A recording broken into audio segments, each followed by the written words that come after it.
Thank you for joining us. Welcome to Real Voices, where we look to highlight local real estate professionals.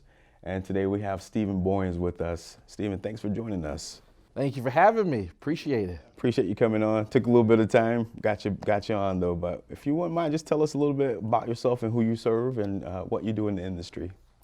So, being a real estate professional, I service everyone. I'm just here to help. That's kind of the bottom line. But I have a special heart for first-time homebuyers. I just love the idea, and I love giving them their keys. I love talking to them, and especially those individuals who may think that home ownership is something that's out of reach.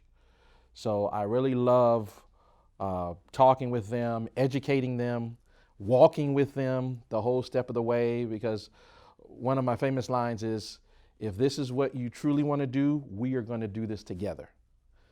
And so I love just walking with them throughout the whole entire process until we get to that closing date. And once we hear record, and I give them their keys, and that's the first time I tell them, I'm not opening the door because this is your house. So for me to open your door would be considered trespassing. So we're not going to do that. So, they open the door and they're just like, this is it? I said, this is it. Awesome. We've done it. It's awesome. I have had a chance to sit down and chat with you and kind of get your story about why you joined the industry. But I really like that. It was something that kind of touched me as well as just the service aspect, showing people that there is a way. Mm-hmm. But I love the story. You say you're sitting down in one of your friends' house and looking around and asked them how long they owned it. Would you kind of talk a little bit about that? So it was a Super Bowl party, and we're hanging out at a Super Bowl party, right? And looked around, and man, beautiful house, man. How long have you guys owned it? How long have you been in the neighborhood? Oh, we've been here for about 15 years. Oh, so you got a good price on it. And it was kind of the look of a question, like, and I said, so you've owned it for about 15 years? No, we don't own it. We've been renting it. So now that messed me up for the rest of the game, because I'm like, you've been renting this beautiful house for 15 years. You've paid someone else's mortgage for 15 years. So then just, I call it the inquiry, my inquisitive side. My wife calls it nosy, right? So I'm asking, I'm like, why haven't you bought it? Why haven't you bought, if not this house, a house? Well, we don't have the money, and, we don't have this, we don't have that. And so that really kind of was the catalyst to begin my quest to help, because I'm like, there's programs out here. You just don't know where to go or who to talk to. And so in my former life, prior to coming into real estate, I was in technology. Okay. So back-end support. So back-end support is a lot of research, a lot of manuals, a lot of reading. So, and then whatever you don't know, you ask somebody else, so collectively we have the answers to fix the problem. So it was that kind of took over. Because I'm like, there has to be programs out here. There has to be ways to help you and this and that. So it's kind of began my quest, man. And I'm calling, I'm talking to people, lenders, title people, what have you seen? What can we do to help individuals like this? And so that's kind of how it all began, man. Hey, I appreciate it. I love that service. I think it's an important part of the, at least being successful in the business, from my perspective, at least. Tell me, I guess, what is the biggest or most misconception that you have about being a real estate agent? What do people misconceive about you and the industry? Money. Okay. You're just in it for the money. Okay. That's what I think. And that all realtors are rich, which is further from the truth. It's something, when I took my first job with I won't name the name of the brokerage, but I sat down in Team Lee's office, and he started writing figures on the board. And if you want to make this amount, this is what you need to do. You want to make this amount, this is what you need to do. And I just looked at him. And he looked at me, and I guess he did that to elicit some type of response from me, right? And so he says, you don't seem to be moved by it. And I said, no. I said, you need to go up a little bit more. And he's like, oh. And I said, not to be conceited or anything of that nature. It's just that's not me. But I said, I've been in technology for 26 years. So I've made a pretty decent amount of money. So to perk my interest, you need to raise those numbers up. And I said, because that's going to be my question. How can I get above where I used to be in a different genre? Right. So, but it always, the cars, the house, the stuff, right? People think, oh, he's rich. No, Right. not at all. It's like the millionaire next door. You really don't know those who are rich, right? Exactly. It's how it works. Exactly. So as a kid, did you think you were going to be a real estate agent? Obviously not. So what was the technology? Was that what you thought you were going to get into? What was it that inspired you as a kid? Man, not at all. Honestly, it's funny. I just had this conversation with one of my clients. I was going to be a police officer. Okay. That's interesting right now. My heart was in law enforcement. Okay. Where I grew up, I wanted to be part of those who represented those around us, if that makes any sense. And I actually went down that path. Certain things happened that took me away from there, and that put me in a little safer environment of technology. So I get into that, and then it was really after a quarter of a century, I just wanted to change. And so I didn't know what to do, honestly. And from a professional standpoint, I was kind of stuck. I was tired of certifications. I was tired of all of this stuff, studying, and honestly, I was tired of new technology, man. It's like every 10 months I got to study for something else, and I'm not interested in this stuff anymore. I'm not an old guy, but it's like, let the younger guys deal with this. You guys come out gung-ho with the cloud, and man, I don't care. So I was at a point in that industry to where I was looking at real estate from a personal standpoint. I have 4 kids. And so we had our primary house, we had a rental home, so we had 2 pieces of property, and I was just looking to buy 2 other pieces of property. So that way, leave as a legacy, we pass on, each of the kids has a house where they can do whatever they want to do, right? Live in it, sell it, rent it, burn it up, whatever. But at least you have a roof over your head. And so that's kind of how I kind of haphazardly came upon this thing of real estate.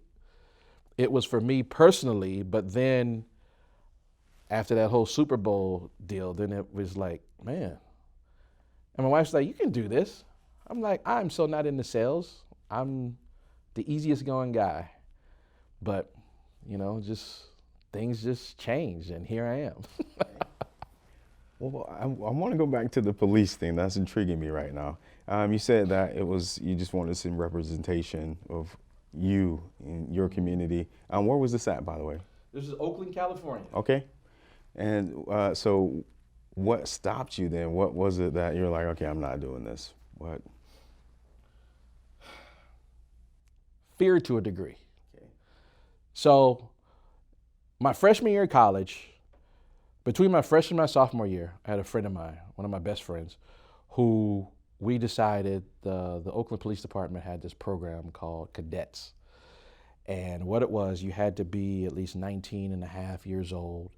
You go through all the tests as a normal police officer would, or trainee would, right? Written, physical agility, psychological background, all that stuff like that. And because in order to get into the academy, you had to be at least 20 years old.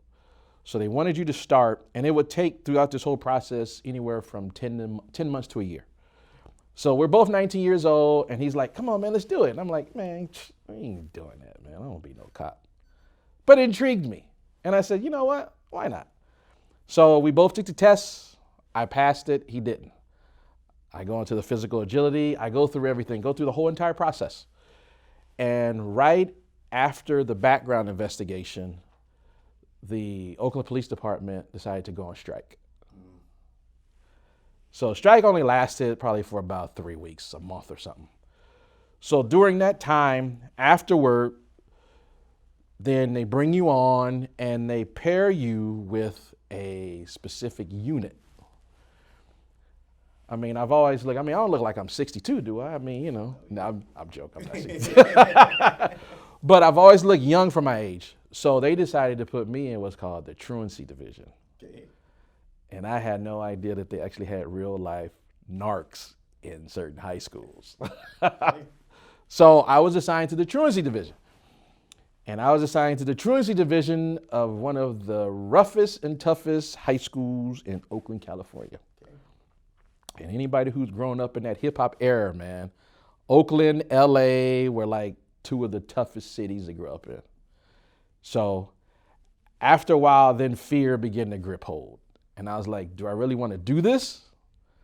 My last name, man, everybody, I mean, I can't hide. My name's not, you know, it's not common, right? And so it kind of got one of those things where I says, you know what, maybe this isn't the path for me. Understood. So that's kind of how that worked out. I get it. So growing up in that environment, how did you stay straight and narrow? What was it that inspired you to do so? Parents. Okay.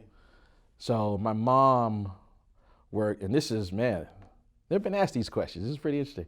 But my mother worked in the courts for over 3 decades. So again, last name very unique. So even before becoming a cadet, when I would get pulled over by police officers, your name is Steve Boyns. Are you so-and-so's son? Yes, sir. That was it, man.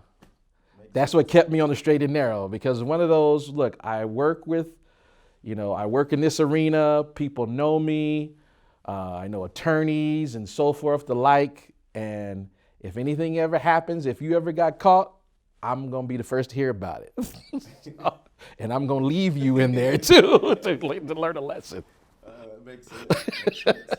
So what would be, you say, would be the most unique way that you've earned money? The most unique way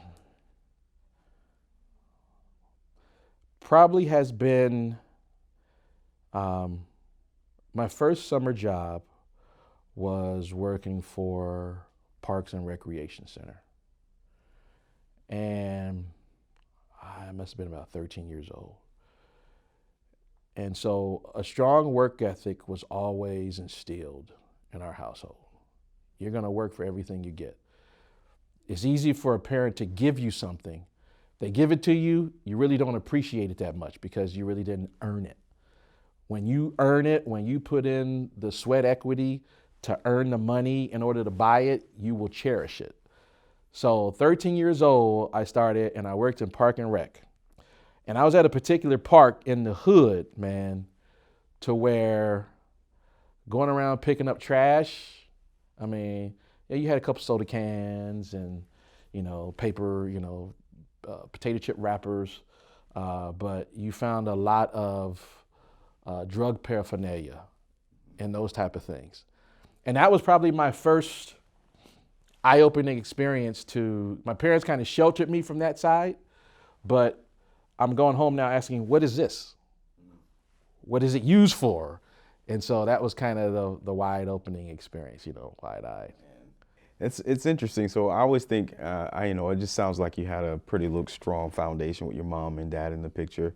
I was thinking about my experience, man. My mom was always working and just we were running the streets because mom was at work. She had to do what she had to do. And so I didn't have that type of, environment around where I was sheltered or protected.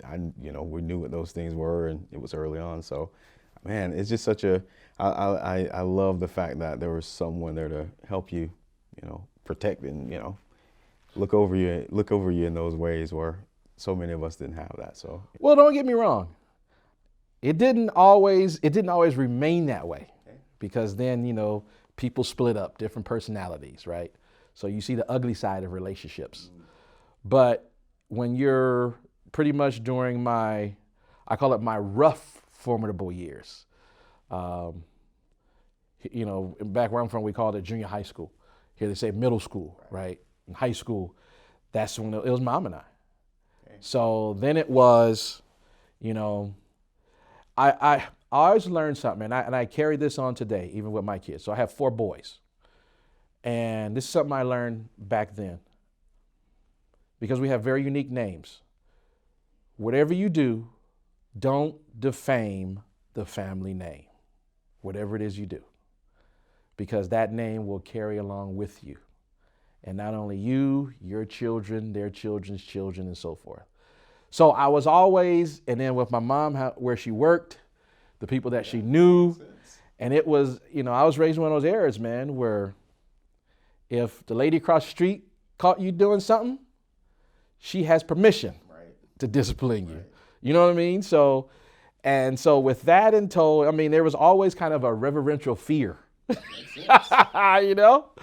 So, and I did some boneheaded things, man, where, I deserved some stuff, needless to say. It wasn't all peaches and cream, but as a boy, and then getting older, some things, you just kind of get it, you kind of get it. Yeah, I struggle with that, not having that in my life. So I'm always trying to figure out a way of what, if it would have been, what difference did it make, those type of things.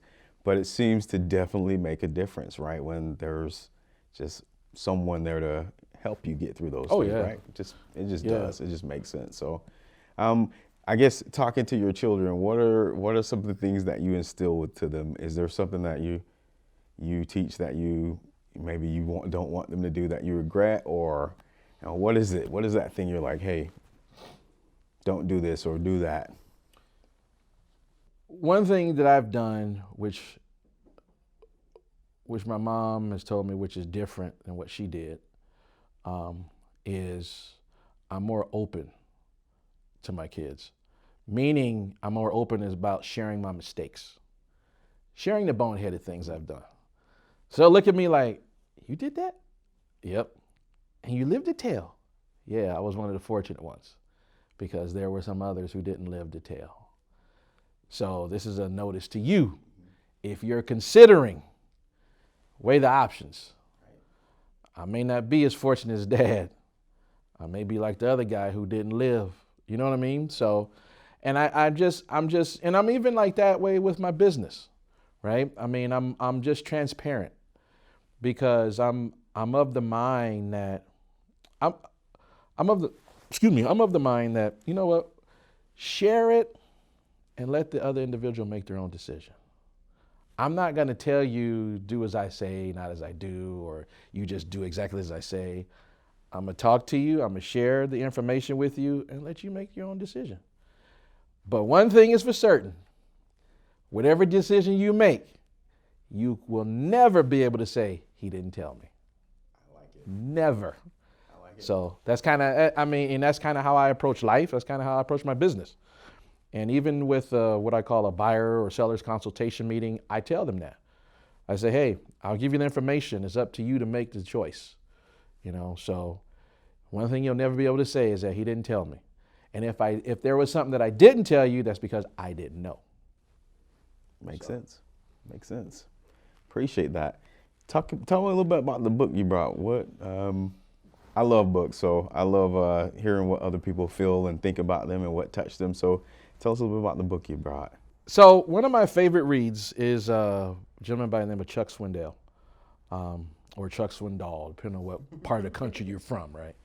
So it's just, I'm a person who likes to share. I'm a person, I'll share whatever it is I know. I'll share whatever it is I have, whatever it is I do. I share my faith. And this kind of encompasses everything to me. Because Chuck is a pastor, or retired pastor, or whatever. So he puts things into a perspective where it's easy to understand. And one of my most favorite books, Living Above the Level of Mediocrity, is that a lot of us accept mediocre situations. It's so funny. I was talking to one of my clients, and single woman, and she's talking about relationships. And she's like, it's just nothing out here and this and that. And I says, no, I says, you're looking down here, man. I said, you need to look up in the clouds. And I told her, I said, you own a home. And again, I look at her, I'm from a family of 5, right? So I'm the oldest. And I have I have 2 sisters behind me, and then I got 2 brothers. So I talked to her and I said, I'm going to talk to you like I talk to my sisters. If you have a house, whoever you deal with, he better have at least 1 house. If you have a car, a nice car, he better have at least that plus some. If you have 25 in the bank, he better have at least 50.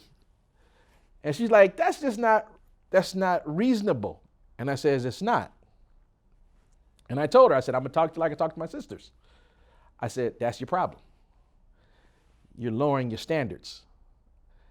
And I says, you want to live in that area, that realm of mediocrity. And I said, you don't. I says, man, I said, sometimes it's painful to be different. Yes. And I said, the big thing is, and I'm getting in this thing now, especially during this pandemic, right? Because a lot of people have lost their jobs or they've been reclassified and make less money. And so I've talked to a couple people in my database about that, who that's happened to recently. And the first question I ask them is, what are you passionate about? I know you work in accounts payable. Do you like dealing with numbers? No. What is it that you're passionate about? Well, I really like doing this. I said, well, why don't you do it? And I'm like, maybe this is an opportunity for you to start that business. Maybe this is an opportunity for you to get into that area, because this is really what you're very good at this, but this is what you're passionate about. And I say, and I share my story. I say, I was 26 years of doing this because I was raising kids. I had a mortgage. I had all the trappings, right? I said, but now I'm doing something I'm very passionate about. And I said, it's not work to me. I'm having fun. And I said, I can do this until I'm 85, man. I said, I'll, maybe sell about 2 houses a year or something like that. I said, because it's fun to me. And so I said, you got to set your standards. I said, it's painful sometimes to be different. And that's kind of what this book talks about, being different, setting your goals high, soaring as the eagle. We can all walk along the ground as a caterpillar. There's a whole bunch of them. I said, but there's only a few eagles. Sure. And I said, there's only a few that are willing to fly and to soar and to nest in the mountains on the hillside, Love it. That's why they're endangered species. I love it. So. Thank you. I appreciate that. Appreciate you coming on. It's just been great time having you on. So thank you. Appreciate it. Certainly. Anytime, man.